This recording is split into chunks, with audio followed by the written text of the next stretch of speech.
Hey, Jimbo, you ready for this deal? Crack the latch, Cody.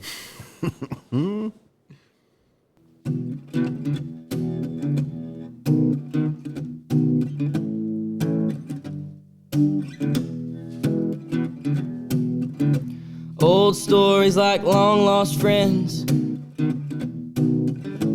rodeos and late night bends, history before our time, round pens and pasture rides, cowboys of the Osage.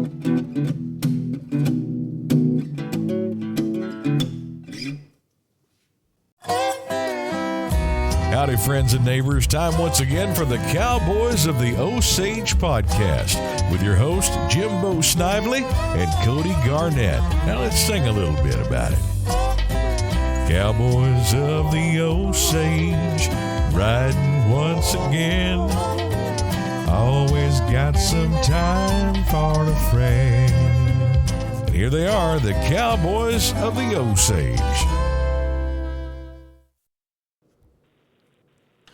Howdy, everybody. Welcome to another edition of the Cowboys of the Osage podcast, brought to you by the Ben Johnson Cowboy Museum and the Buck and Flamingo Turquoise Shop, both located in historic downtown Pawhuska, Oklahoma. Hey, we also got Shorty's Cowboy Hattery out of the Oklahoma City Stockyards. Shorty, she's probably one of the most famous hat makers to ever deliver right now, Jimbo. Probably. And she's still in business. She's still cranking out them good hats. And tell Shorty we said to give you a call. Go eat a steak and buy a hat. Oh, yeah. They do got a good steakhouse right there, right near the hat place.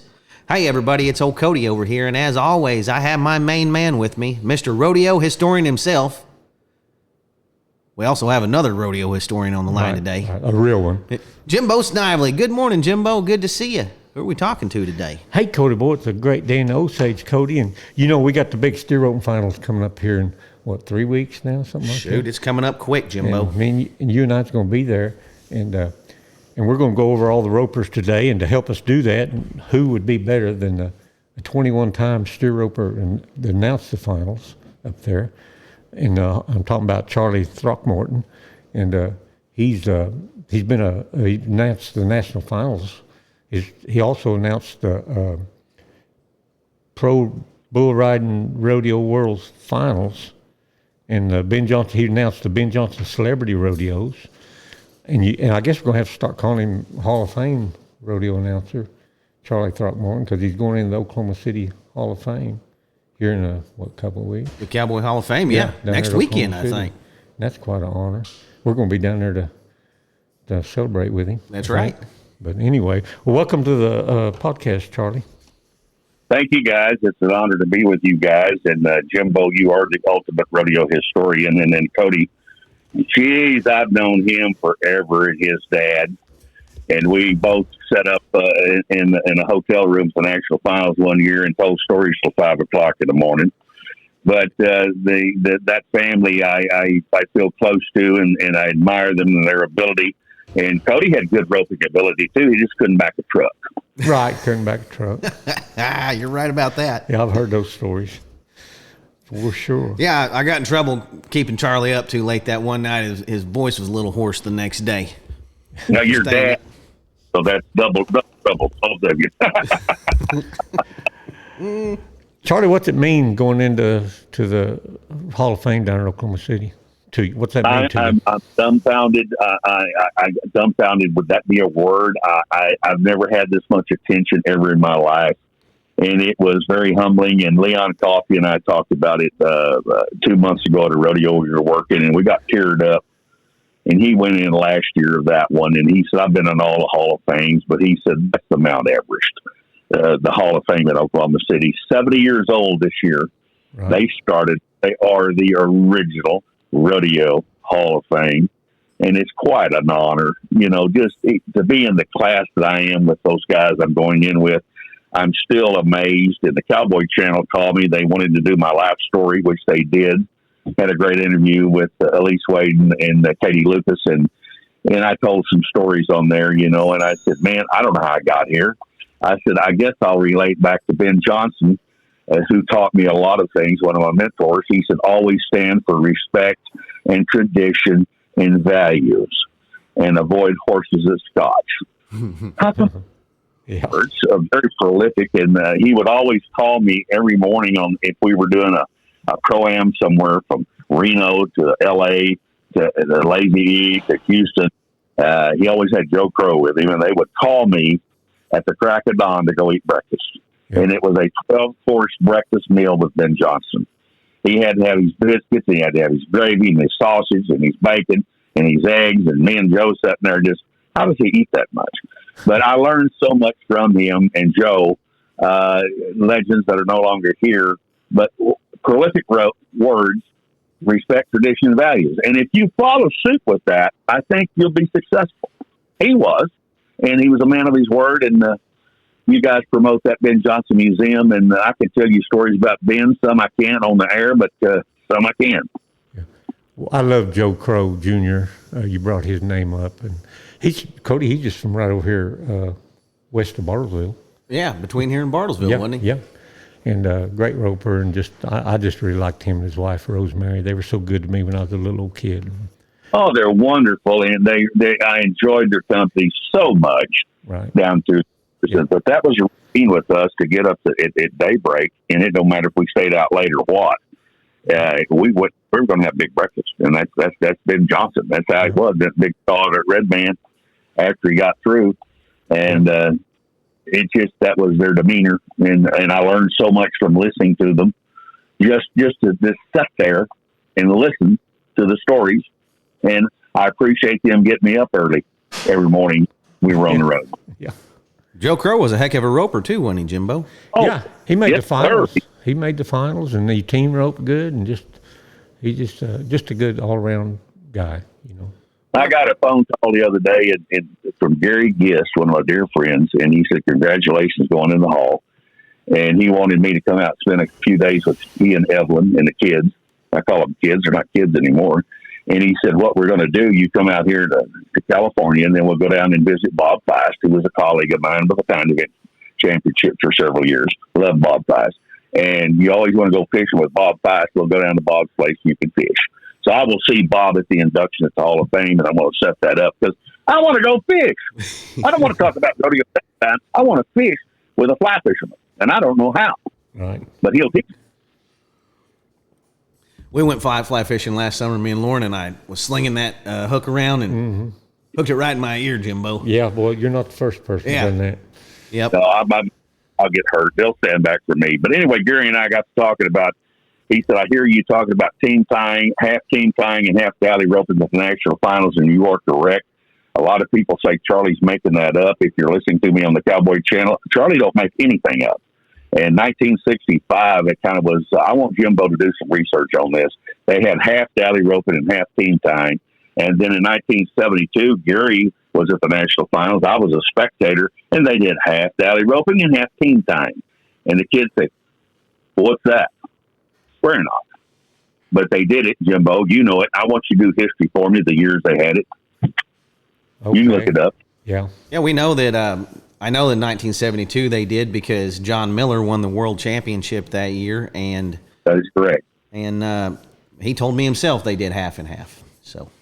Well, you got to get Gary Gist on your show and tell him the story about chasing the Camarillo down the racetrack at Oakdale going to hit him with a rope. And Camarillo was riding a stick, giving him a hand gesture, so he was running, and Gary was mad. But that was a part of life back then. And Camarillo could make him mad, and he could beat him too. Well, Gary was a great roper and won that big one out there, you know, back when Oakdale was huge, you know, and just funny stories. I know I get off here at a different realm, but I love the stories. I love the guys that I've been with, and that's a part of my life. And going to the hall, I couldn't have gotten there without the great committees. I couldn't get to the hall without the rodeo people. It's a family, and I said that, a family, and that's what it is. And I'm humbled by the. But anyway, guys, I know I talk too much, but you got an event coming up, and that's the reason I guess you got me on here. So hey Jimbo, you know what else it takes to get to that hall? To be darn good at what you do, to be one of the best voices the rodeo's ever heard, to be one of the best shot callers the rodeo ever heard, especially in steer roping. Besides just working those rodeos and stuff, you actually got to be good, and you got to be one of the best ever to live and do it to be inducted in the Cowboy Hall of Fame. So congratulations, Charlie. I appreciate it, guys.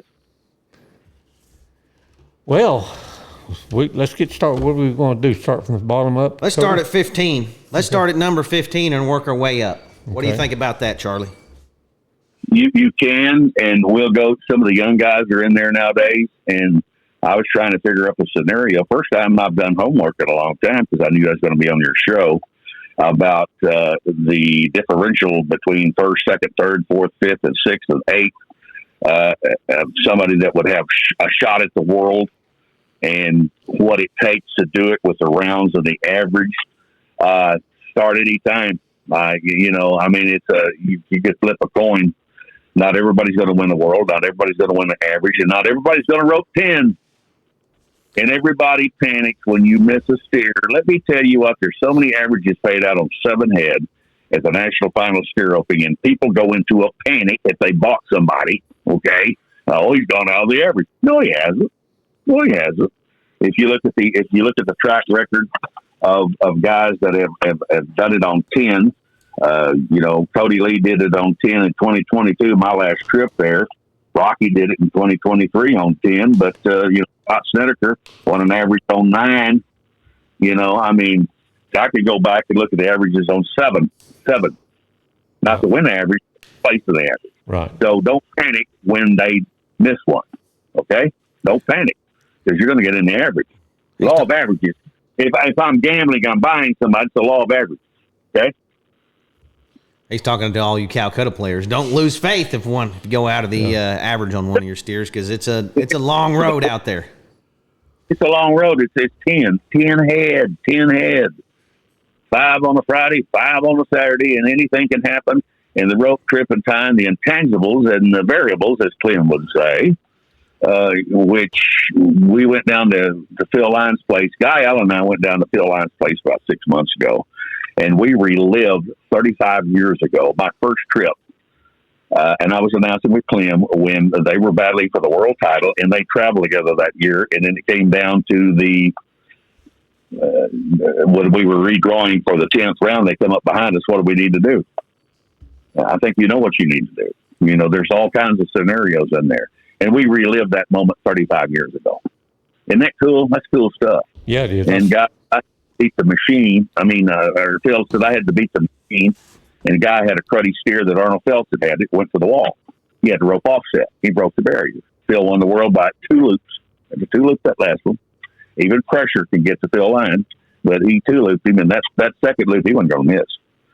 And then I get reprimanded by the PRCA the last trip out, but when I said I'm not an advocate of the 1 loop rule. You can't say that. I said, why? I'm going to show you history, and if you don't know history, you need to learn it. That a lot of world titles have been won with 2 loops. No, so I got to put a filter on my mouth. Okay, yeah. So back in that race, about every intangible that could happen did happen in that 10th round. Holy moly! Yeah, it did. And Phil relived it, and I said, "What was on your mind, Guy Allen?" He said, "I traveled with him all year. And what was on my mind? To beat Phil Lyons for the world title. I wasn't going to get him." And we traveled together. $85 was the differential. $85. What's so incredible about that year is, Jimbo, Phil Lyons was done retired. He'd done quit roping. He'd done quit riding bulls, everything. And he came out of retirement to win the world, and he did it that year. So, and he did it. We set up a camera in the living room. Sarah Kay gave us coffee, cookies, everything. And there's some of that interview we'll have to bleep. But he got to talking, to telling some great funny stories. And I remember that national final so well because it was my first one. And Neil Worrell won the average that year, but it was down to the title race. The title race for this year, let's start with your 15 on up, boys. I didn't want to get off track, but I just want to tell you a little bit of history as we go. That's my forte, history. Okay? You bet. So, well, at number 15 coming in this year, $47,504. That's a lot of money for number 15 right there. We got a veteran, in my opinion, one of the veteran steer ropers used to not be a veteran very long ago, but now he's turning into one. Jess Turney, South Dakota Cowboy. What are you thinking, Charlie? Jess Turney, if he's mounted, and he will be, can when I say burn one, burn around, I mean win around. He's going to win around. I'll bet the house and the ranch on that. I think the best I've ever seen Jeff Turney rope when he roped off of C.A. Lauer's horse that year in San Antonio. That was perfection. You put him on the best horse, he's going to win. He's going to find a way to win. He's from a family of winners. I remember old Shep so well, and he fit him like a glove, and C.A. could tell you, said, boy, he was bad. He's a bad cat. But if he's mounted right, he's going to draw right. I don't think he's going to win the world by the differential of the average paying $33,000, the rounds paying the $11,000. But he's going to win some rounds, and he's going to come up from that 15th, and he's going to do it. He's going to win a lot of money. If I'm going to buy somebody, I'll buy Jeff Turney. Yeah, I think Jess would be a good buy too. And you know what I like about him right now, Charlie, is he's a college coach, and they have the college steer roping coming up, everywhere. And I'm sure he's been coaching on some guys. It's kind of taking him back to the basics a little bit. And I imagine he's just going to rope real tough and solid and win every chance he gets. And Jimbo will tell you too, Jimbo, not only can he rope good, and he shapes cattle really good, and he can rope offset if you have to. But his groundwork is impeccable. He's a bad cat. The only guy not from Texas and Oklahoma in the finals this year, too. I really haven't looked at that list that well, and I got to leave it to my historian to tell me. And I used to know all that, Yep. And but yes, you're all correct. And well, he's South Dakota boy anyway. Yep. Really. Right. Yeah. He's a real winner, timed event champion. I think he won 6 rounds at the national finals one year right here in Mulvane. This is a good arena for him. Always has been a good arena for him. I look for Jess Turney to be a tough roper that week. I think it's a great shape for records to be broken. It's a really, really first class arena. It's set up right. I love Mulvane. It's great. And I've announced in the Lazy E, which holds a lot of fond memories for me. I've called every year they had it in Amarillo, Texas, which was a pretty big arena, Tri-State Fairgrounds. And then we had the Hobbs, which was the biggest crowds we'd ever had. And then we would go back to Lazy E and then Mulvane. I think Mulvane has done a really good job. I really do. You know what else I like about Jess is I watched a video of him getting ready for the timed event championship last year, and I watched him climb a rope all the way to the peak of a barn. He didn't use his legs any. He only used his hands, and he went all the way up. He's probably in the best shape of any steer roper headed to the finals this year. Oh, I think so. He's an athlete. He's a natural-born athlete. I can't say enough about him. He's going to burn some rounds, okay? That's a term Charlie Throckmorton came up with, burn around. And forgive me, but always say, all right, let's go down here to the 8th round. Let's give me a Sonny Davis round. Let's burn one. Asked me who's Sonny Davis, and I said, oh my God, we got to work on this. Yeah. All right, we got number 14. Tyler Waters, Stephenville, Texas Cowboy, $48,602. What do you think? One of the newcomers is certainly talented, and they've come out. And I love this idea of all these young guys coming up in the rope tripping time, because at one time we were in trouble until they started doing this college thing, and that brought them on board. And Don Ed's done a good job bringing the college kids to the forefront of this thing, because we're going to have replacements, are we not? Got to have a feeder program of some kind. Yeah. It's just like when your dad retired, he wasn't Cheyenne, even though he was older. But we're going to have replacements, aren't we? Because some of the guys are going to fall to the wayside of age and horses. And then the new ones are coming up, and he's one of the new ones that can be electric. And I love that idea. I love it. And I embrace that idea of the young guys that can be electric. Don't be intimidated. Just go out and rope your roping like Kelly Corbin taught me, and his dad taught him, and Everett Shaw taught Kelly Corbin. Go out and rope your own roping. Don't worry about the other guy. There's been a whole lot of first-time national finalists in the steer roping win the average at the national finals. You know, I'm They're talking about Ori Tate, I'm talking about Tony Reyna, I'm talking about Chet Herron, I'm talking about Bryce Davis, and you know, and there's a score more of them that won the average at the national finals on their first trip.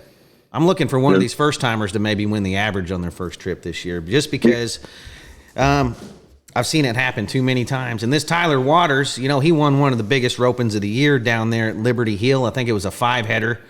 And I got the chance to watch him rope here at the Ben Johnson in Pawhuska. And I'm going to tell you something about this guy, Charlie. I'm going to tell you something about him right now. He can rope horns. He can rope horns is about as good as anybody going up and down the road that I've seen. And he don't miss very many. And I really like that with Tyler Waters in the average on this particular open. That is correct. I think, again, I reiterate, I like the young guns coming in here. And the aforementioned guys that you mentioned that had won the average, I was there when all of them won the average. And they weren't intimidated, because the reason they're not intimidated because they rope with the guys all year long. And the finals is another roper. It is a pressure cooker, but they excel under pressure. Tony Reyna and them grew up with a rope in their hand. And Bryce Davis, by God, Merrill Davis, Jim Davis, he grew up with a rope in his hand. He wasn't intimidated by anybody. He's going to win the average, and did. And then we'll talk about horses.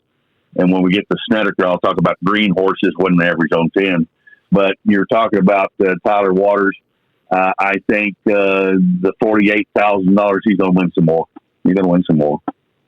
I look for this guy to maybe make a dent in that average and rope around in some go-rounds. And what are you going to say about Billy Good? He's next. Well, we got to say about Billy Good. Well, you know, we had the Tyrannies a while ago. That's a famous name in rodeo, but I'm talking about a famous name in steer roping right now, the Good family. Billy Good, $48,839. He's an Okie now, by the way, in New Mexico. You know, I love reading all these last names of these multi-generational steer roping families and just rodeo families. I just love it. Billy Good, tough roper. His father-in-law, Doug Clark, one of the best horse trainers going down the road. You know he's probably going to be mounted. You know he's getting ready for it. You know he's running down the rope every day, tying. He's a big, long kid. I like him. I like him because he's got that reach a little bit. He don't have to take near as many steps to get his hands on a steer, Charlie. And, you know, that could pay big dividends at the end of that week.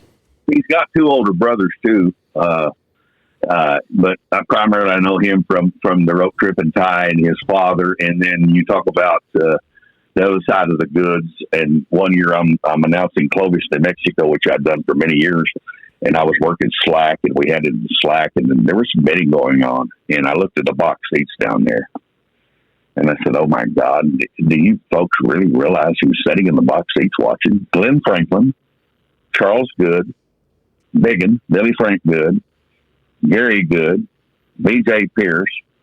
I'm going down the line of the greatest that ever lived that is listening and watching this slack in the rope trip and tie. And we got the younger generations of the goods coming. And I said, that's so much history right there. And it was incredible what that group of guys have done. And, you know, we've lost them, you know, in Charles and Billy Frank and all those. But it's up to this boy right here to carry on that legacy of that name, because it's very, very, very famous through the annals of rope trip and tie. It's very famous. And he can live up to the name. He's 34 years old. He's in his prime. You know, he's got a college degree from Eastern New Mexico University and come out of Portales, New Mexico High School. And yeah, he lives in Oklahoma now, but he is New Mexico, and he is part of the legend. You know what else I like? He was outside the top 15, you know, the last couple of weeks of the rodeo season, and he really came up and showed us what he could do to even make the national finals. He's pretty much on a roll right now. He's hot. Could stay hot all the way through the finals. What do you think, Jimbo? He sure might. You know, he was on the bubble last year, and he was sitting there again this year. And then, like you said, he came on strong at the end and moved all the way up to number 13. So I expect him to do good. Like I say, I've always liked this roping. And, you know, he's practicing with some good guys right now. I think him and Riley O'Rourke's been practicing a lot together, and holy moly, that's iron sharpening iron right there. So, Billy Good, tough rope. Telling me iron sharpens iron. You're only as good as the guys you're roping with.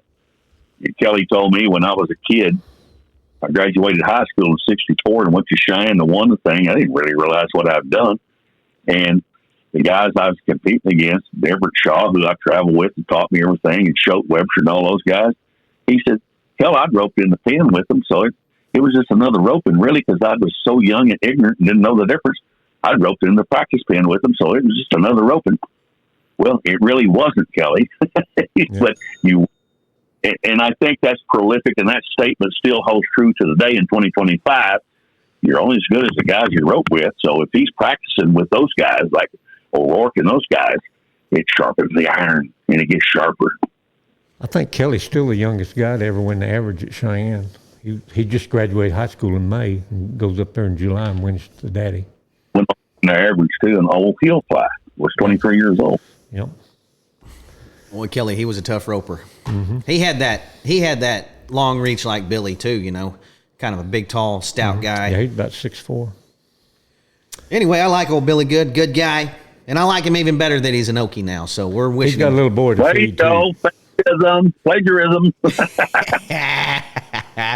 Yep, I like him even better now that he's an Okie. And something else I really like about him, Charlie, is I just hinted on it a while ago.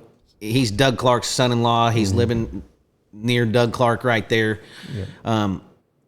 Doug has helped countless guys. He's made the finals himself, but his biggest claim to fame is he mounted a bunch of guys at the finals, and guys would go down there with Doug, and he would help them get ready for the finals. So Doug knows what he's doing, and he's going to definitely be helping Billy along this next week or two.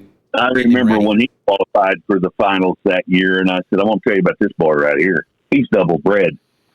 And I said, he's come from, we go back to the Monroe Beach and Charlie Beals and the legends on both sides. And Doug Clark has to know horses. He has to know how to rope. And so he's transitioned now to the kind of the instructor and the teacher, because it's been handed down for generations. My God, you're double bred. You ought to know. His dad was a tough bulldogger and cat roper too. My Lord, yes.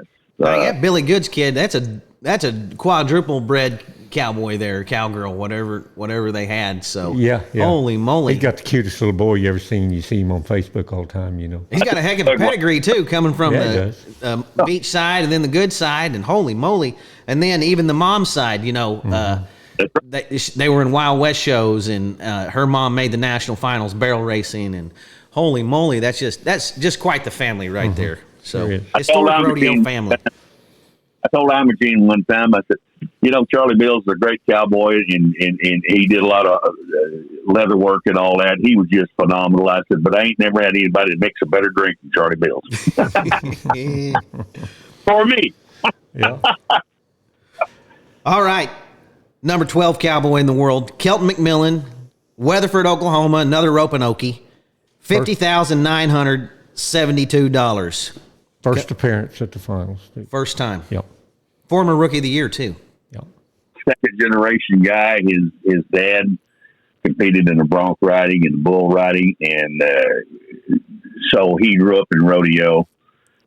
McMillan's a perfect size, about 180 pounds, about 5'10". He goes out to the M.M. Fisher Jr. Memorial Roping. That's a tough roping. I've worked it. He wins that. He wins Deadwood. Here's a guy I think that will be a player as well.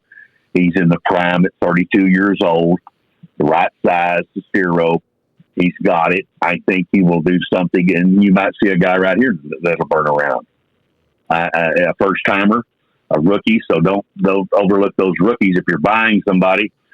I think he will go, and there's not any stopping him. I think that he'll be a player.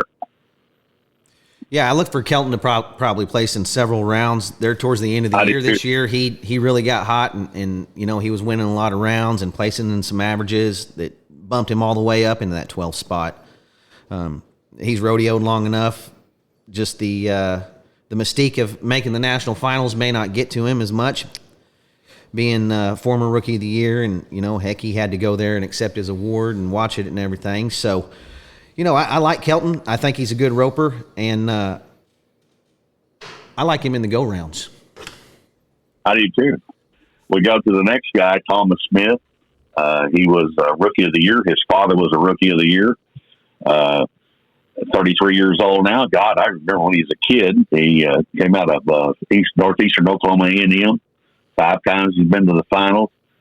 Last year finished 13th for the World 72,000. He gets better every year. And he was tutored by a pretty darn good roper himself, Guy Allen.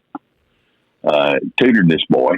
And perfect position right here, a perfect size. He's a team roper, steer roper. He's a bulldogger too. Won all around in Cheyenne one year. And certainly could do something. I've seen him do something. I've seen the evolution of the guys that started as a permit holder. He's one of them that has progressed to get better and better and better and better. And he's in the prime of life at 33 years old. And, he's won nearly $400,000. I think there's another player out there. I certainly do. I don't know what he's riding. I don't know what horse he has drawn. What he's going to, they'll take 2 or 3 with him, but he'll certainly be on a good horse. And I think he'll be a player too. He's going to burn some rounds, and he may be a player in the average. You said his dad won the Rookie of the Year. He won the Rookie of the Year. And then the next year, their next door neighbor won the Rookie of the Year. There's something in the water over there at Barnstable. Yeah, just right down the road from us, just a few miles. Barnstable. It's in the water up there in Oklahoma anyway. You know that. We got 3 Osage Countyans at the finals this year. Yep, he's one of our local Osage County boys. Water and fight. So we got a fifth of the field that's local boys right here, and we're looking for big things out of Thomas. I know Thomas is going to tear him up in the go rounds. Thomas can rope horns when he wants to, about just as good as anybody out there. He used to get in a little speed jam here and there. It cost him some money here and there, but I think with his age now, he's slowed down a little bit, came into himself. He's won a lot of big ropings. He won one of the big ropings at Guyman. I don't remember if it was this year or last year.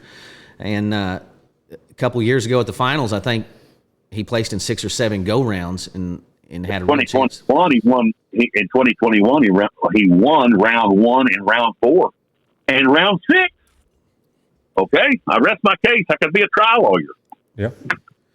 Thomas Smith, he's going to be one of the favorites in them go rounds in the fast time, and we're looking for big things out of Thomas. You go to the finals a couple of years ago and you win 3 rounds. You're a player. You have arrived. I'd buy him.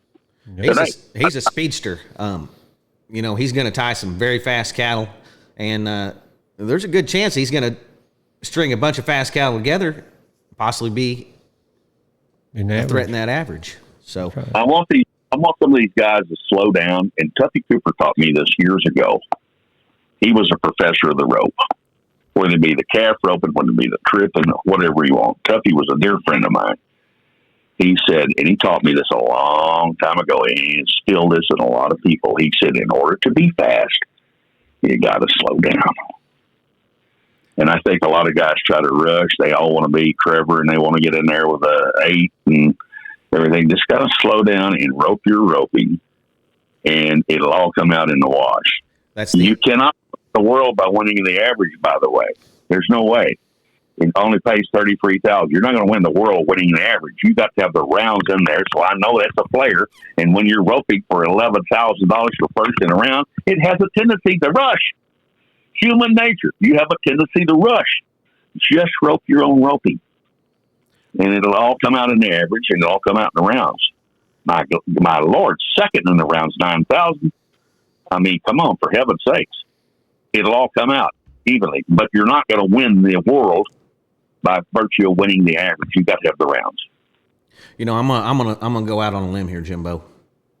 Okay. I'm gonna say Thomas Smith's gonna win the first round of the NFSR this year. Are you gonna put your money where your mouth is? I'm gonna put my money where my mouth is. Okay. I'm not going to call it. I'm calling it. First round's going to Thomas Smith this year. Yeah. Let's just see what happens, everybody. Yep. See if my crystal ball's still good. Yep, so did the crystal ball. Yeah. Anyway, I'm excited for Thomas this year. I think this is going to really be a breakout year at the national finals for him, and I think that him with all these other finals is under his belt, and he knows he can win it. This is his arena. He knows he can be fast in this arena. And yeah, he's got and there's not going to be any jitters. He's got it all down.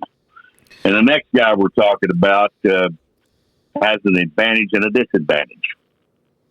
What's his disadvantage? I think I'm high on this guy. He is a roping son of a gun, whether it be with a calf rope or a rope tripping tide. I'm talking about the big man, Blake Deckard. At 6'2" and 180 pounds, when he rides the fender, that horse, he has to be mounted on a good horse because, face it, if you're tripping your steer and you're quitting the horse, you're going to ride the fender. That's a lot of weight on the left-hand side. And he has to have the right horse, okay? So you're probably starting in the right lead. You're going to make a slick horn catch. You're going to duck. You're going to go in a flying lead change to the left, and you're going to ride that fender. So the horse to the left-hand lead, and he's carrying excess weight of 6'2", 180 pounds. He's got to be mounted, and he will be mounted. But, there's been some big guys that have rope cattle that are big, but they have to have the right horse. Right, Jimbo? That's right. Sonny Davis was 6'4", weighed about 220, and he always rode a big old horse, a big old head. An old Raymond can handle old Sonny, couldn't he? Yeah. Sonny can handle Raymond. Raymond can handle Sonny. Yeah, that's right. My favorite roper of all time. Yeah, Lace up road, on the back, high pitched voice. I know. Just go out, and he could. He didn't worry about a damn average. He roped for the rounds. I know. He won the world. Yeah, three times. He was my hero when I was a kid because when he backed in the box, everybody stopped what they were doing just to watch him. Sure they did. All right, Cody. Blake Deckard, your thoughts on Blake Deckard? He's a $300,000 money winner, second time to the national finals. He's an all-around guy. He's cool. He's a cool cucumber. I'll tell you first and foremost what I think about Blake Deckard. He's the nicest guy. Nice guy. One of the nicest guys in the field. You can't find a better guy possibly to send your kid to learn to rope steers or calves or go look at a horse down at his house. He's going to tell you just the way it is. And I'm going to tell you something else about Blake Deckard. He's a horseman. He trains horses. Well, he trains some of the best horses. He for years still kept tough horses, tough Cooper's horses going, tuned up for him. And that says quite a bit about a guy like that. And I think you learned a lot about the mental game for Roy Cooper, who damn sure knew the mental game, as well as the physical prowess. Blake Deckard was kind of a disciple of Roy Cooper. He learned the mental game. I think he'll have the mental game going in. He was fifth in the average in 2024 with 137.7 on 9 head. I think he'll be a player. I'm high on this guy. He's a big guy. He's a tough roper.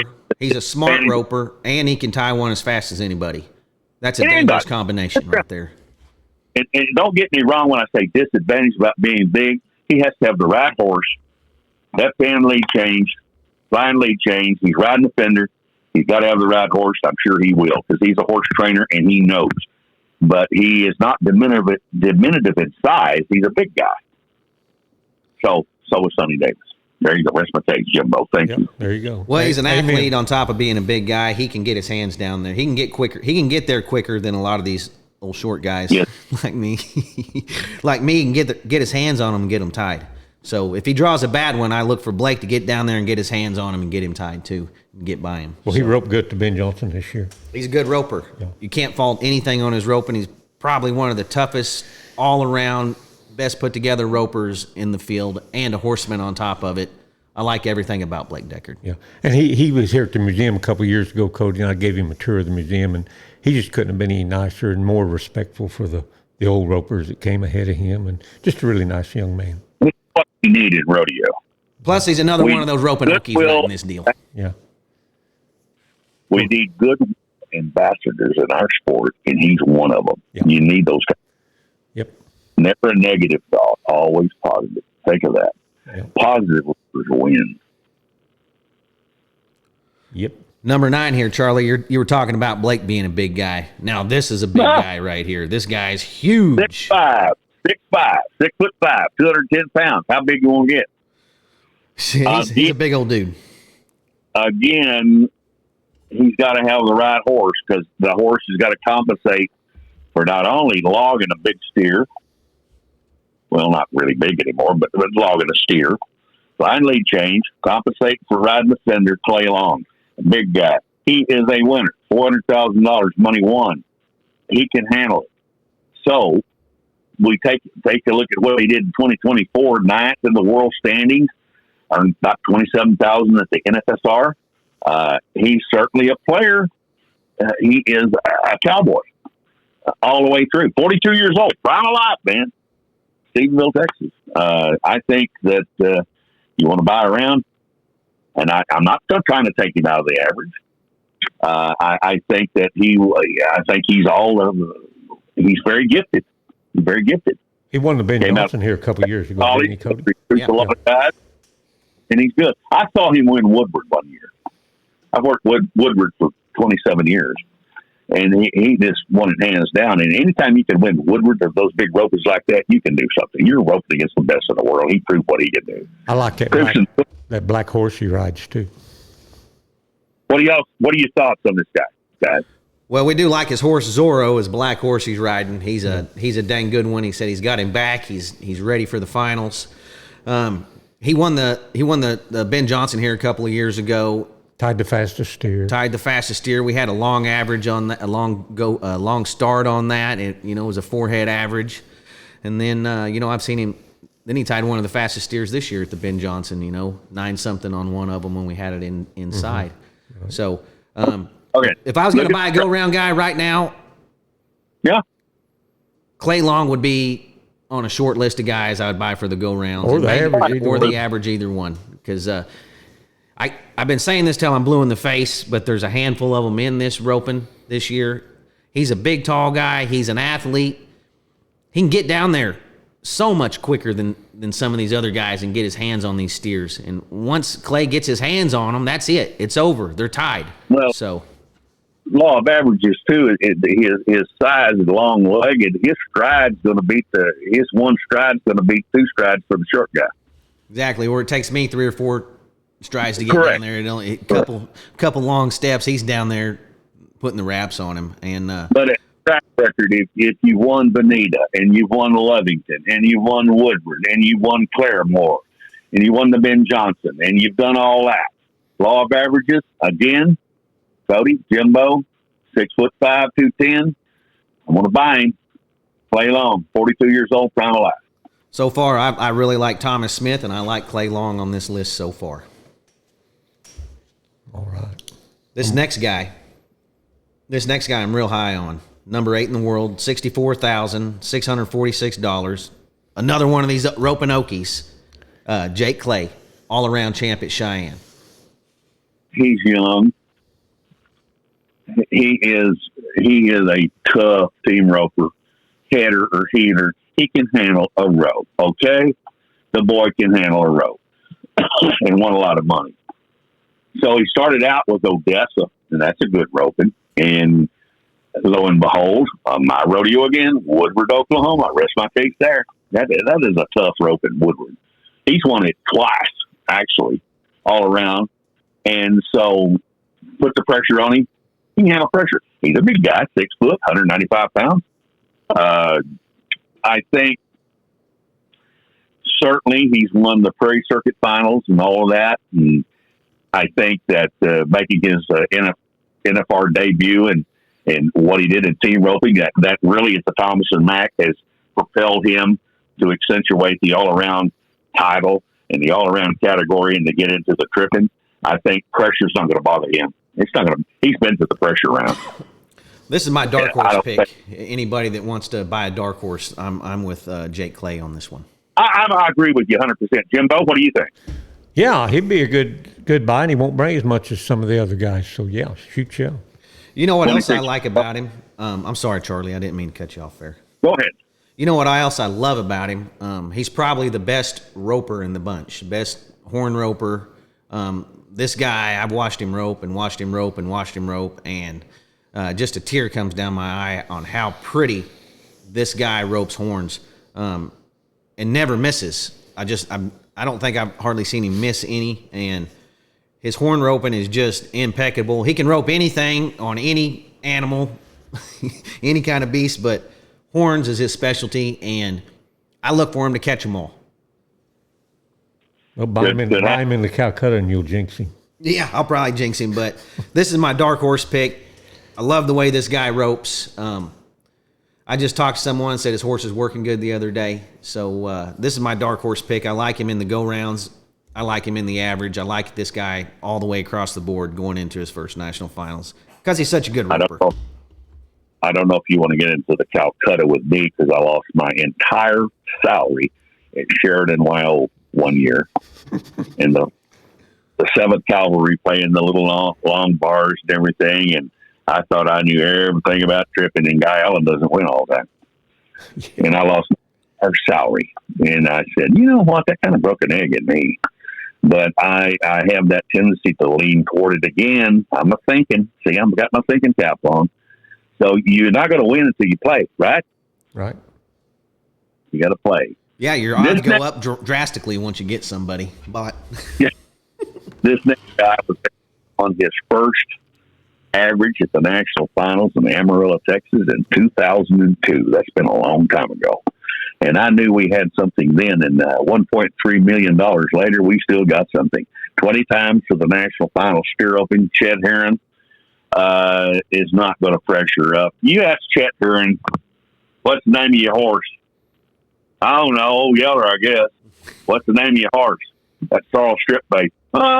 Sorley. He doesn't sweat anything. Chet Herron doesn't sweat the big stuff. He lets everything fly. He doesn't worry about stuff. Some guys worry about stuff. Chet Herron doesn't worry about stuff. He goes out and ropes his own roping. And you have to look at that track record of what he's done, not only from that very first one so many years ago, but what his track record has done has been incredible. Of everything, we could spend all day long and talking about what he's done in the rounds, what he's done in the average, what he's done at major rodeos, Dodge City, you name them, everywhere he has won. He's a winner, and he's not going to stop. At 46 years old, he's in the prime of life, for heaven's sake. Come on. I'll tell you what he's done. The last month of rodeo season, he wasn't in the top 15. He's way out of it. And I'm looking right here at this list. He's 6th in the world right now. Nobody's coming 7th in the world right now coming in. Nobody's coming in any hotter than he is. You know, he got that. He won big at Pendleton. He won big at the Governor's Cup. He won big everywhere, Amarillo, Stephenville, everywhere at the end of the year.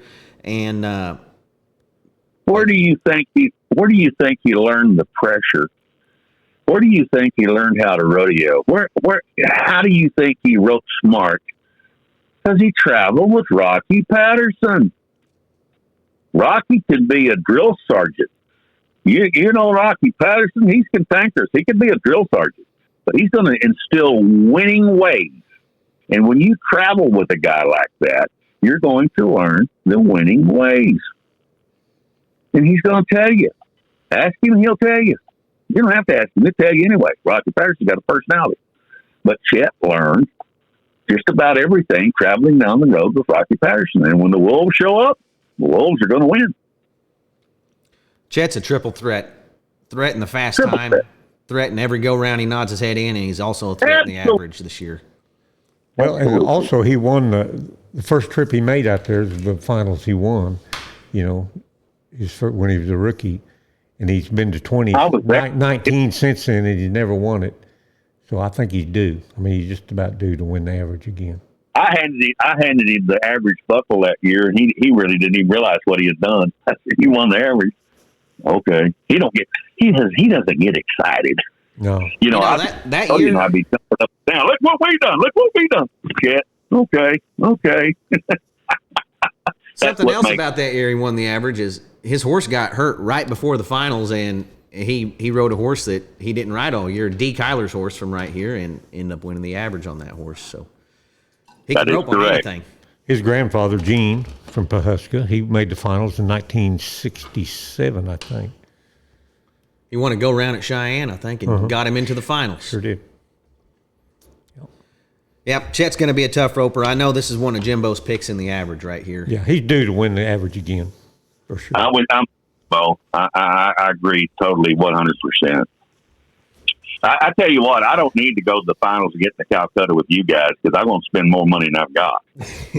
We'll take you in as a partner on this deal, Charlie. They'll take Yeah, a check. I heard the partner stuff still. There you go. I'll tell you what we owe when we're done. Yeah. Boy, howdy. Number 6, Charlie. What can I say about this guy that I haven't already said? I remember when he crossed the $1 million mark. Now he's at what, 1.6, 22 times to the finals. That Texas Tech Red Raider roping son of a you-know-what. Vin Fisher, you want to burn around? He's won over 30-something rounds at the national finals. He's going to win rounds. There is no question. Make no mistake about it.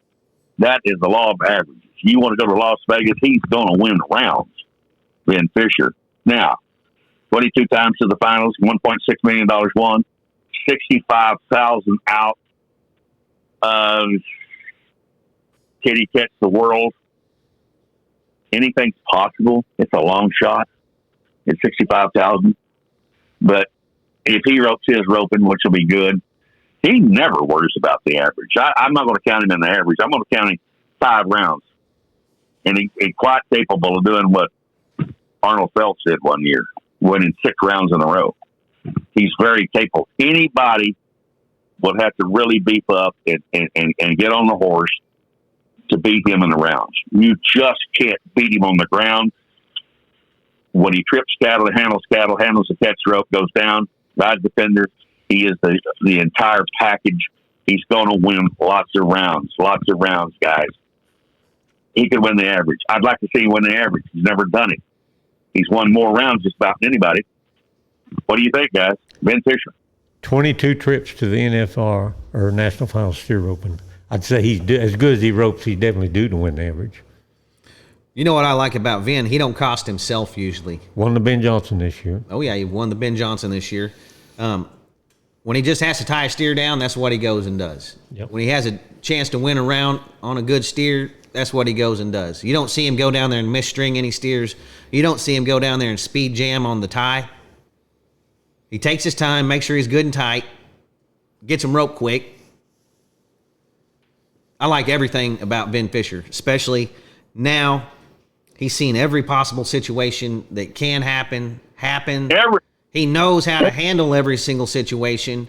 You know he's getting ready right now. He's in that barn at Andrews, or he's outside roping right this second, getting ready for the finals. And something else, you know what's going to happen. He's going to be mounted good as anybody at the finals. He's going to be more ready than just about anybody there. Anybody.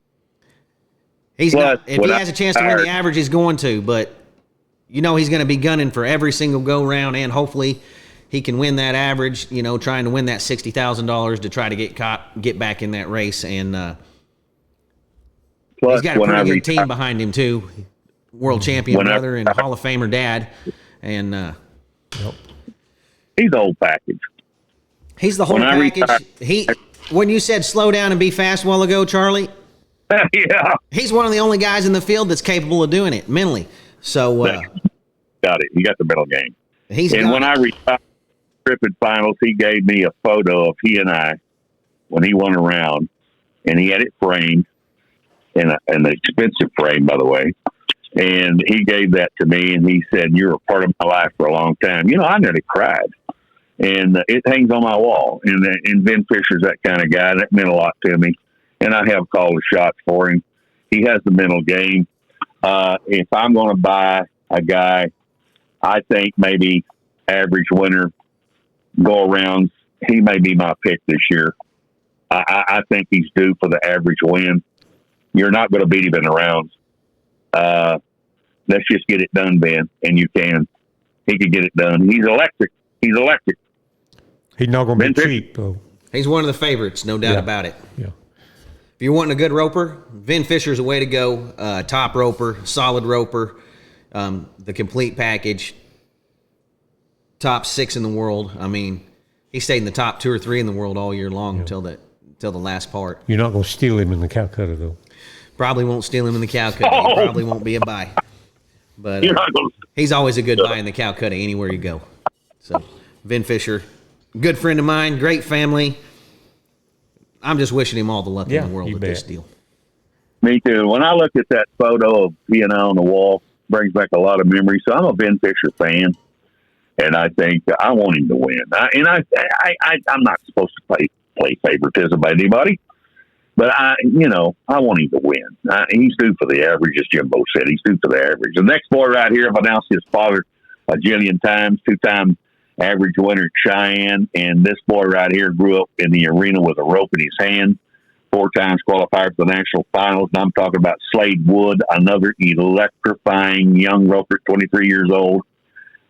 He can be a bad cat. And, he had in 2023 Horse of the Year. He grew up on good horses. His dad saw to that. He is, rodeos of Lovington and Pecos. I could go on and on and on. He's capable of winning anything when he nods. Slade Wood. What do you think, guys?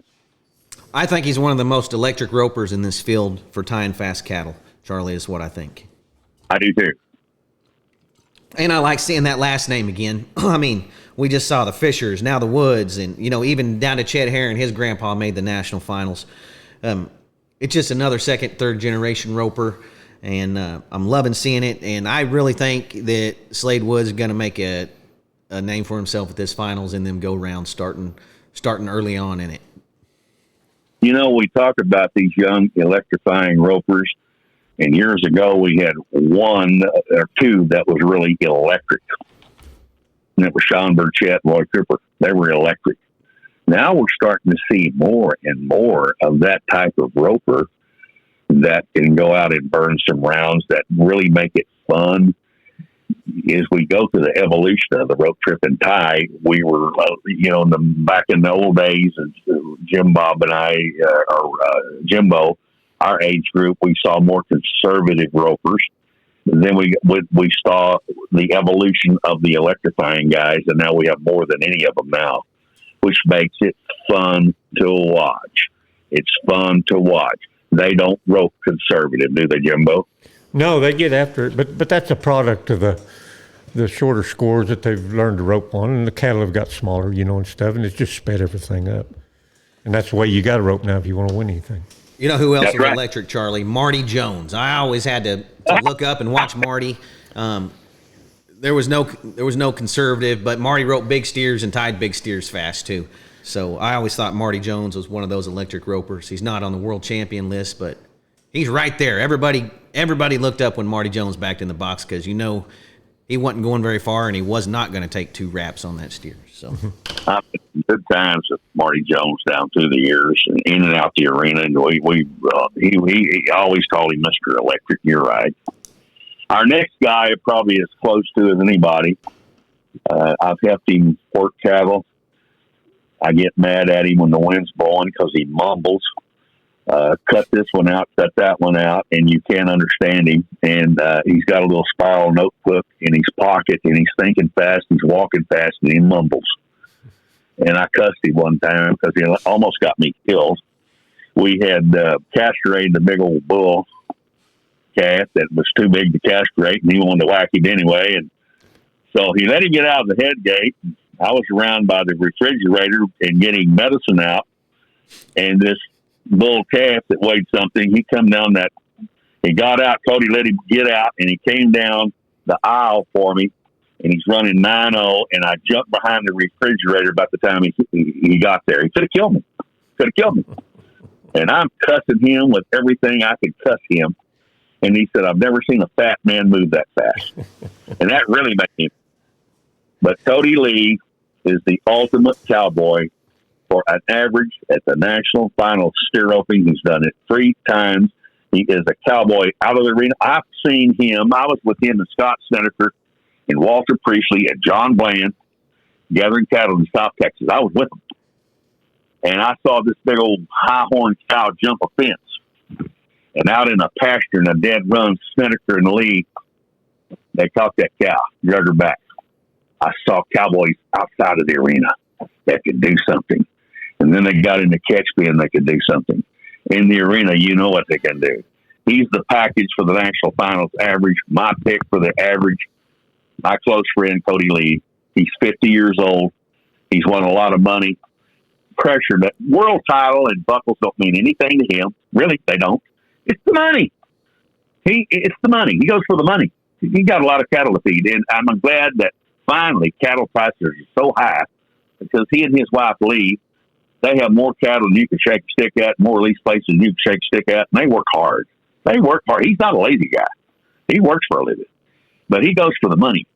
And the buckles, if he gets them, that's fine too.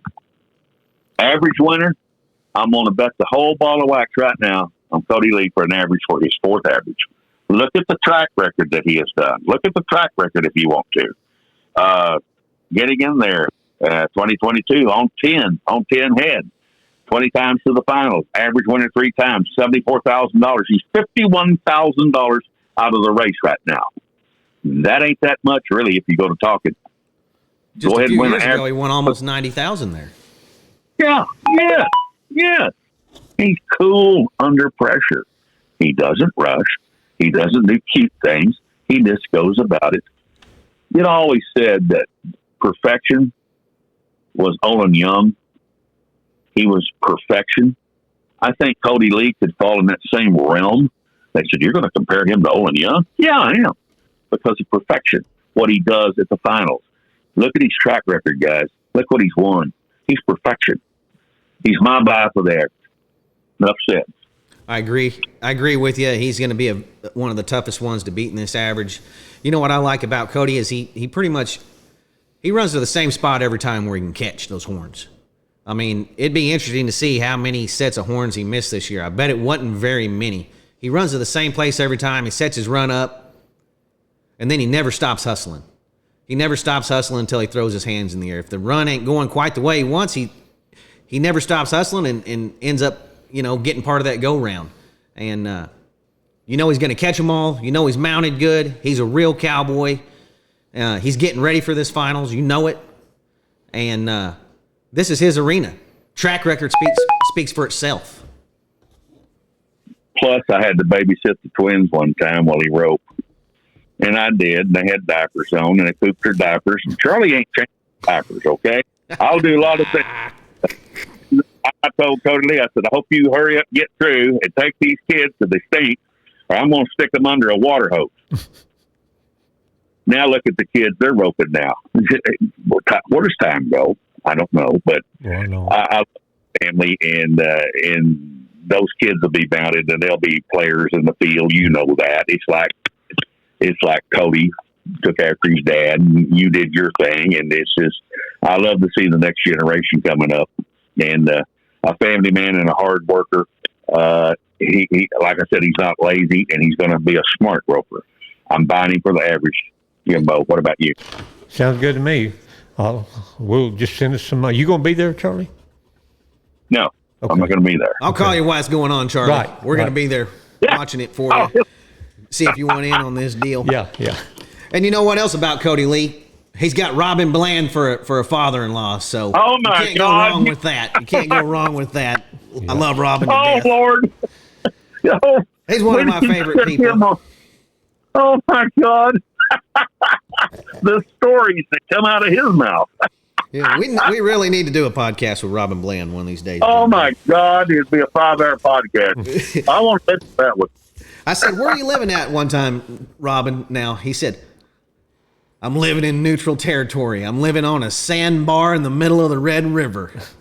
They can't get me from either way. So, what a character. My Lord, what a character. You know what? He rope steers pretty darn good himself for a lot of years, too. Played a lot of cards and a lot of pool and done some other fun stuff along the way. So, I just wanted to send a shout out to Robin. He's my buddy. Okay, next guy. What can you say? He needs no introduction. I was there and announced the closest title race in history in 2005 when he won the world title by $1.67 in the 10th round. You could hear a pin drop and everybody was standing. I knew right then that we had something special, and that's been a while back, $2 million ago. Scott Snedeker is the ultimate athlete, the ultimate Mr. Cool. one of the nicest human beings in the world, 24 times to the national finals, 4 average titles, 4 world titles. You want to Cheyenne, Pendleton, San Antonio, you want to name them, he's won them all. And he could win again. Now, this being said, is he out of the title race? For heaven's sakes, no. $75,000, he's $49,000 out right now. But somebody's going to have to make a mistake, and it's not going to be him. He's not going to make a mistake. And the only guy I've ever known, Jimbo, that take a green horse by the name of Major that belonged to his father and bring that big thoroughbred-looking son of a gun to the finals and win the average on him. He had never hardly tripped cattle on him. That's the only thing he had that year. That shows you his athletic prowess as a trainer, as a horseman, to take a green horse and win a 10-head average in Lazy E, and he did it on Old Major. I saw him. Had a jerk line on him. Had to have one. You don't see jerk lines anymore. You had to have one for Major. Dead run. He's going to fairground him cattle. And I saw perfection. I saw a horseman. I'm everything about Scott Snedeker that I could be, because he's a proven winner. He's a proven winner. Is the world title out of his grasp? For heaven's sakes, no. They're going to be looking over. Cole and Riley going to be looking over their shoulder. And it's going to be a guy named Scott Snedeker. How would you like to have Scott Snedeker sneaking up on you? Oh my moly. Lord. That's terrifying for a roper right there with Scott Snedeker, third place right behind you. That's right. He's so cool, and he's the whole package. He is. Close friend of mine for a long, long time. I got to know the inner man, and he's a kind person. He's a very kind, giving person. But he is the ultimate. We talk about the annals of the great ones of all time, and I'm going back to Jimbo will agree with me. You had the Charles Goods, and you had the Olin Youngs and the Davis and those kind of guys like that. He'll fit right into that Mount Rushmore of all-time greats, Snedeker, and he's not done yet. He told me, I'm thinking about retiring. No, you're not. As long as you're winning, don't sit there and give me that BS, Ned. As long as you're winning, you ain't going to retire. Don't give me that. You're 50 years old. You can beat anybody in the world. He just said it as a statement. He's not going to retire. You don't retire when you're winning. Well, you just said it right there, Charlie. He's not coming down there in that. He's not coming in at over 50 years old in that 14th, 15th. You there, He's guys? coming in. Can you hear me? Yeah. Hello? Charlie. Charlie, what happened? Hello. Hello? Charlie. We can hear you good. We hear you good.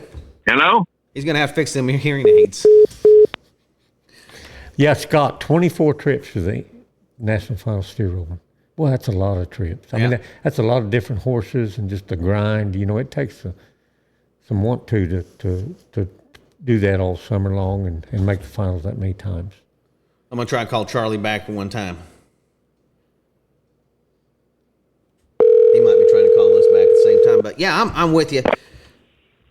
Okay, we're going to try this again. I don't know where I was. Can you hear us now, Charlie? I can hear you now. Okay. Good. Did you get my last statement? I don't know. I don't know, probably. Yeah, we were hearing you.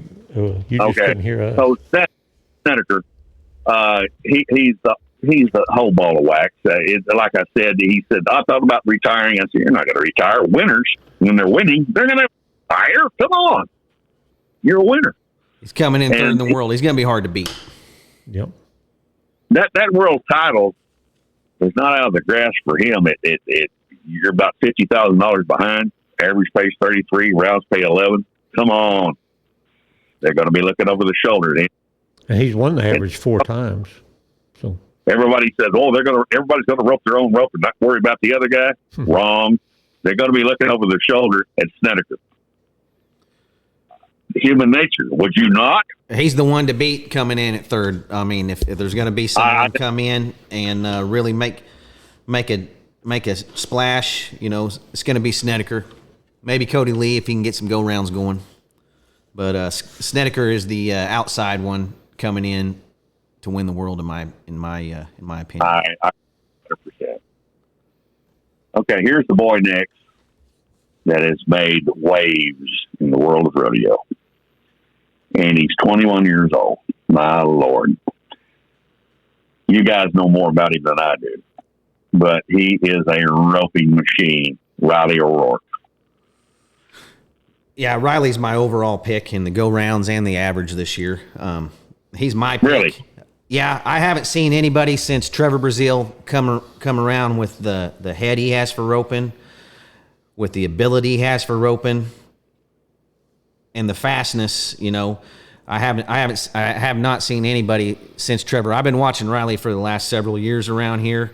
You know, he bought as many permits as he could to prepare for this year to win the Rookie of the Year. He rode like 5 different horses this year, Charlie. Every horse he got on, he won big rodeos and big go rounds. He's getting ready for the finals right now. I feel like if the pressure of the finals don't get to him, he's going to be an unstoppable force this year. $28,000 is nothing for being out of the race right now. $28,000 margin. Come on. This guy it's going to be exciting. It's going to come down right now to Cody Lee and Scott Seneca and Riley O'Rourke and Cole Patterson and that rookie. He's going to be in there. He's not going away. He's come too far to go away. And he's a master at roping steers. You know, Charlie, this kid, he can tie a steer in 8, and then he can also draw the worst steer in the herd and ride his stirrup and get down there and tie him in 12 or 13 and stay in that average. And he roped smart. You know, very, very seldom, just every so often, you know, every decade or two, comes a roper with a mind for roping that can slow down and be fast, just like you said. Very few people, you can talk about it all day long. There's only been a handful of people that's been able to actually do that. And Riley's one of those guys. He's the absolute fastest man on the ground. I don't think there's one guy in this top 15 that would want to match Riley running down the rope and tying steers. Not one of them. They wouldn't want to. They probably would, but they wouldn't want to very bad. And this kid can rope horns. He can get down there and get his hands on them faster than anybody.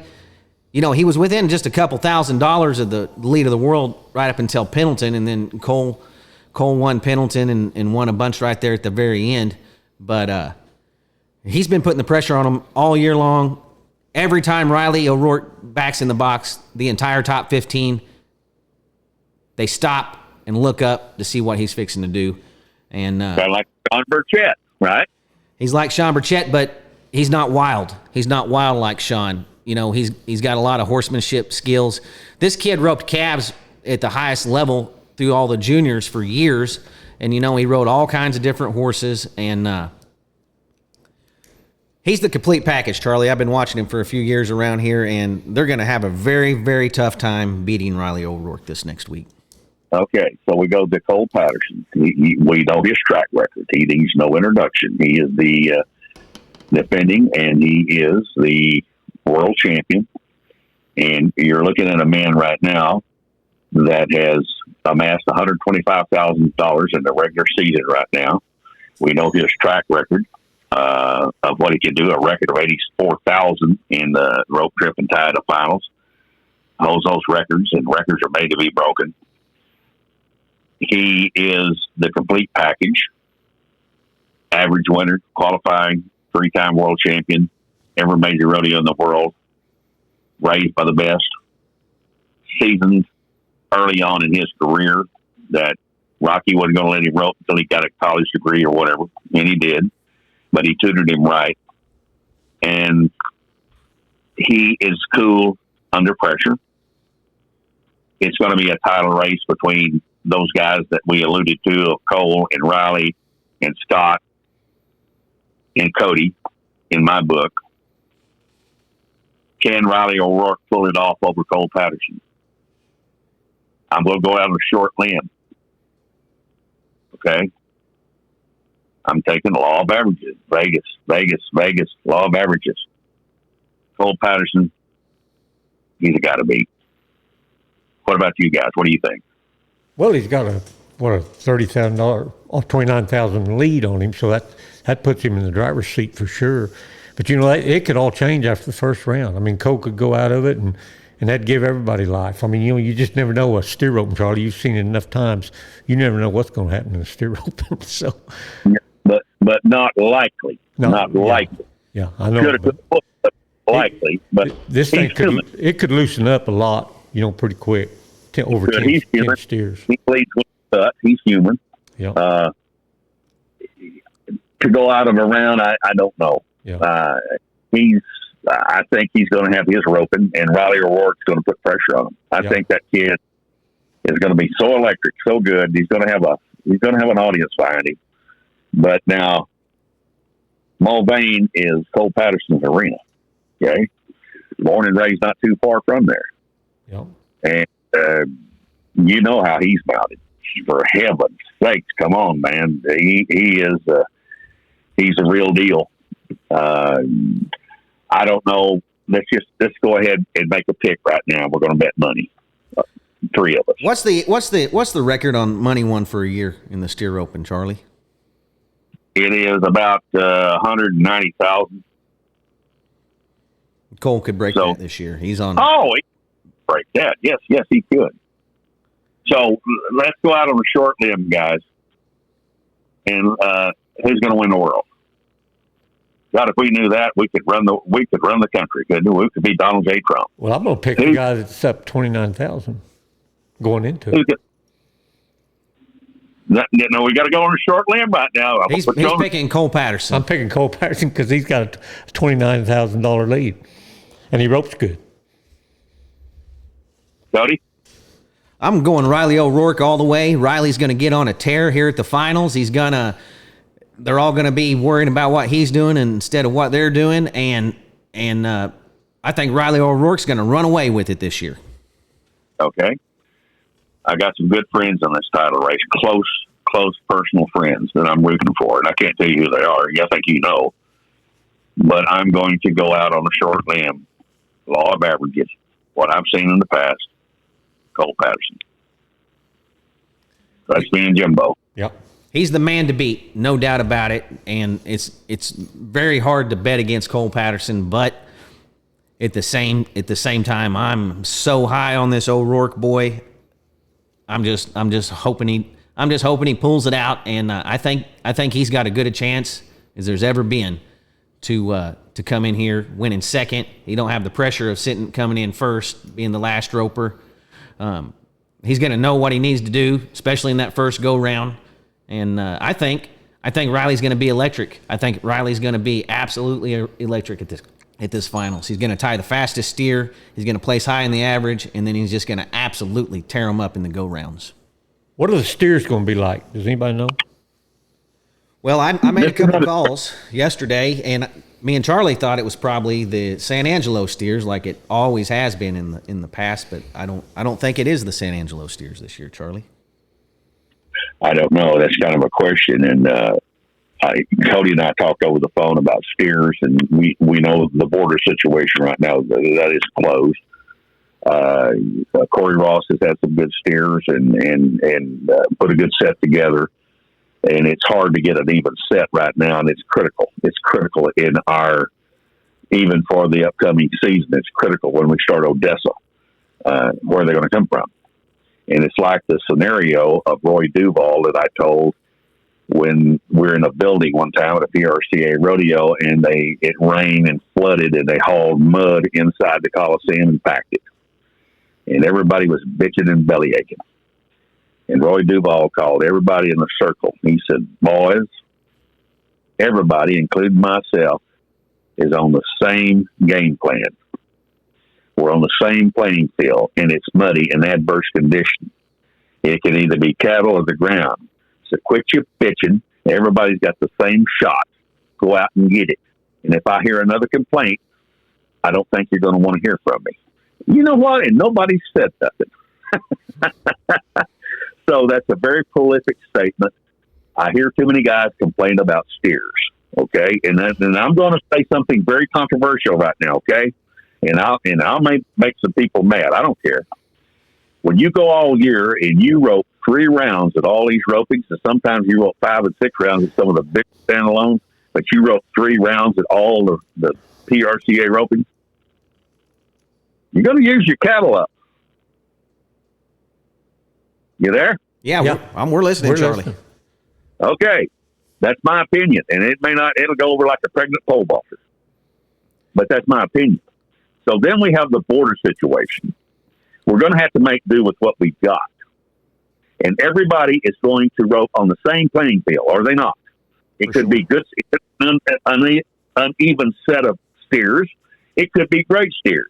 I'm going to lean towards it kind of will be middleweight, okay? But everybody's got the same shot. Luck of the draw. Has been since father time, since Jim Snively wrote, okay? The same playing field. Everybody's on the same playing field. Don't worry about the steers and don't bitch and bellyache and gripe about the steers. Go do your job. It's rope, trip, and tie. It's elementary. That's three simple things right there. And the best roper's going to win. He's going to compensate for a bad draw. He's going to have to rope offset sometimes when he goes to the wall. I said the best trip, roping directly behind the steer. When you're roping slick around the horns, the trip's there. A lot of guys try to rope offset like a header in team roping. That kills them. I see the young guys do that. It kills them. And rope and trip your cattle, not in a short rope. They're not going to stay down. I don't see any jerk lines anymore. Rope and trip your cattle and go yonder with it. Okay? Because you cannot make one lay in a short rope. I've seen it happen time and time again. That's another controversial statement. Go rope your roping. Don't worry about the draw. Compensate for the draw. Everybody's got the same playing field. Make sense? For sure. I'll tell you what's going to happen. The very best 15 ropers from this year, they're going to be competing at Mulvane here in the middle of the month in November, and they're going to take those steers and they're going to sort them down to a good pen, and then a medium pen, and then the worst steers will be in the bad pen, and then the good pen, there's going to be a steer at the bottom of it you don't want to draw, and there's going to be 2 or 3 at the top that everybody wants to draw, and that's going to be the same way in every single pen. And Exactly. And they're going to crown the world champion on Saturday night when it's all over. So The winners will love them, and the losers will hate them. And that's the way it's been since the beginning of rodeo, except for a handful of guys. The winners love it, and the losers are not very happy about it at the end of the day. But most guys bitch and bellyache, but they do about cattle. You know that. They do that. But this, take for instance, when Jimbo was a child, and they wrapped him in a blanket, and he was at the first one in Clayton, New Mexico, when it was freezing. They had a 6-header, no horn wraps. Steers weigh 800 or 900 pounds. Those guys didn't complain. What did they do, Jimbo? They went out and roped the damn things. Yeah, they put their. My grandpa bought a cap with some Elmer Fudd looking ear flaps on it, and they went out there and roped that cold sucker. he won the Them amateur hay- year. Yeah. Haythorns, they brought a big old stout stud down there in the geldings. They said, boy, they're blowing rollies. That old steam coming out of them. They said, my God, they look bronky. And old Haythorn said, they're bronky, but they can drip cattle. Yeah. Hey, Charlie, did you know that at that first NFR, the Steer Open Finals, that Jimbo's dad actually ended up 16th in the world, but they thought someone may not show up, so they took a horse out there anyway for him. Yeah. And he ended up working the chute for the entire finals for everybody. Yeah, that's true story. They paid him. And the father of the national final steer opening, I brought him out in the arena because I insisted on it. And they didn't want to at the Lazy E, and I did it again because Don McSpadden said I could. I brought Billy Harlan out as Wild Bill Harlan was the father of the national final steer opening. And King Merritt from Cheyenne kind of helped him with some money, and they still lost money. And Harley May was the great president of the RCA that fought the board, fought him tooth and nail. Clark McIntyre grabbed the director around the collar. That's Pake about it. And they fought to have it, and they had the girls' barrel racing, and they had the tripping, and they had the team rope because nobody wanted it. Nobody wanted it. Right. I think was a selfish move on the board of directors back then. If Harley May stood pat, he said, "We're going to have it if we have to fist fight." And by golly, they had it. But it took men with vision. It took men with intestinal fortitude on a losing proposition to bring it to the forefront, and the rest is history. We cannot thank those guys enough for what they did. So in the modern times, in the realm of rodeo, don't bitch about the cattle. Go out and rope or go back and see what your pioneers did to get you here. They roped for nothing. Then big steers. Just go rope your roping. That's the best advice I can give to you. You know, Wild Bill, he put on a rope in there in Clayton in 1958 that gave him the idea of doing the national finals there in 1959. A great big. Yeah, it was like a world championship type roping that he had, you know, prior to any kind of national finals. And it was a big roping. Jimbo has the whole newspaper article. Yeah, I got the whole. from John Dalton won it, and I think Clark placed maybe second. Jim won third, I believe, and I forget who won fourth. I've got the picture in the newspaper article. And my grandpa was even roping there that time. We found a picture of my granddad tying a steer down at that roping in 1958 in that newspaper. I know. Crazy. You mentioned John Dalton. Yep. Oh, my Lord, he was a tough man. Boy, they said he was a fighting booger. We'll have to get on another subject. All right. I'd like to get his boy up here to do a podcast and just tell John Dalton stories sometime. His boy roped with my pen one time, and I wasn't a roper. I couldn't beat anybody. Monroe Thomason told me, don't.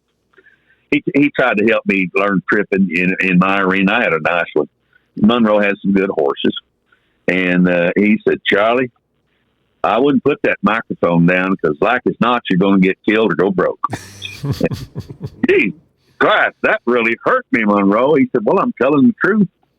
So I never was an athletic guy like most people or anything, but I love the sport and I love to be a part of it. And I learned things that help me in my announcing, like roping offset and things like that, and using a jerk line, which Monroe put me on a horse that damn sure needed a jerk line because he's going yonder.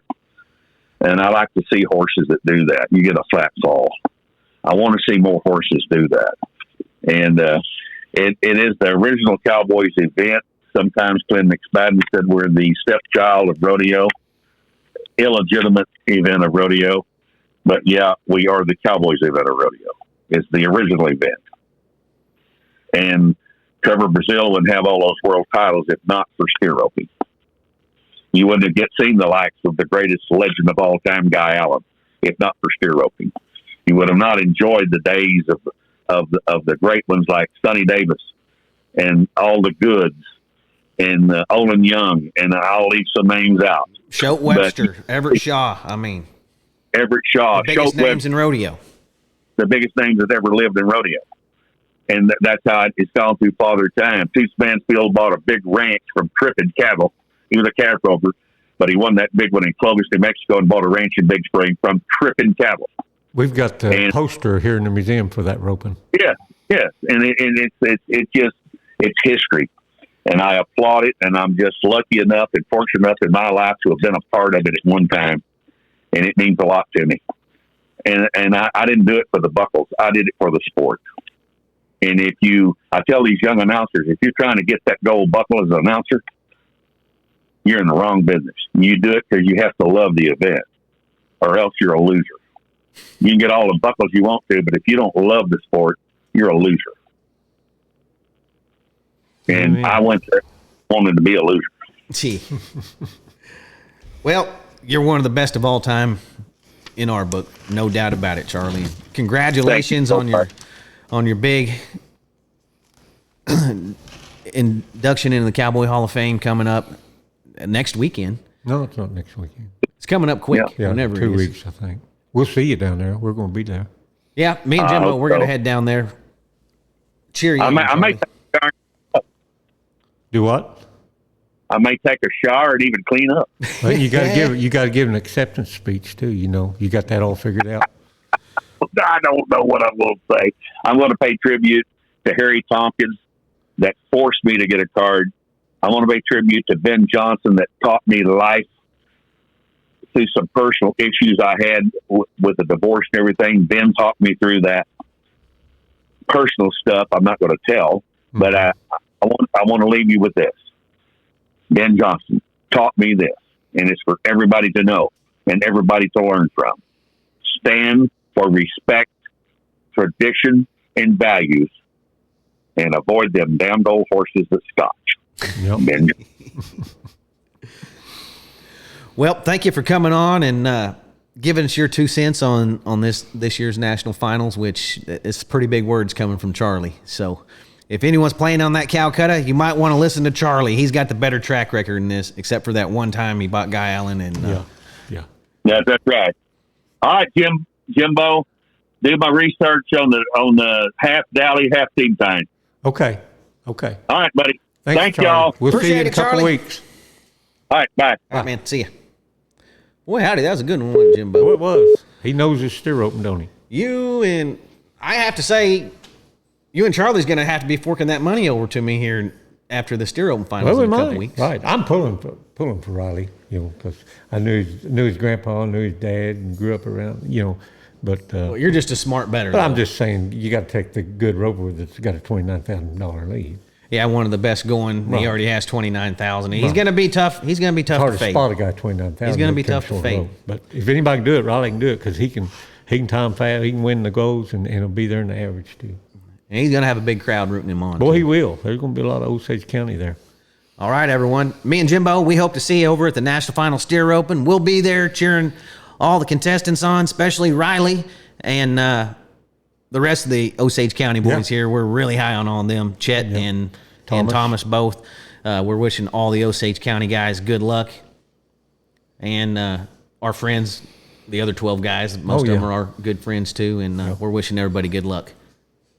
But just a little bit more good luck for these Osage County guys. Yeah, well. All right. We'll see everybody next time. Thanks for listening. Later.